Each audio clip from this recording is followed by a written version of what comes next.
Deyirsən, nə əməl sahibisən, say əməlləri danışır. Məsələn, deyək, namaz qılıram, oruç tuturam, filan, adi şeylər. Həzrət Davud görüyor, bu adi məsələdir, bu xüsusi bir şey yoxdur burada. Deyir, hallarından danış mənə, müsahibə alır elə bil ondan. Hallarından danış, nə hallar keçirdirsən, bu başlayır saymağa. Görür ki, halları da adidir. O danışır, bir yerə çatır, deyir, mən bir dənə də xüsusiyyətimi deməyə Allahın Peyğəmbəri, mən Allah barədə hüsnü zənn eləyirəm, yaxşı gümandayam. Peyğəmbər soruşur ki, əlaməti nədir bunun, yaxşı gümanda olmağın?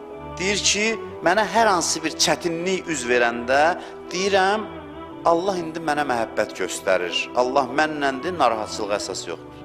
Allah çətinliklə də mənə sığal çəkir.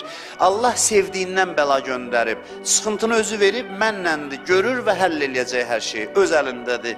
Həzrət Davud deyir ki, baba, budur məsələ.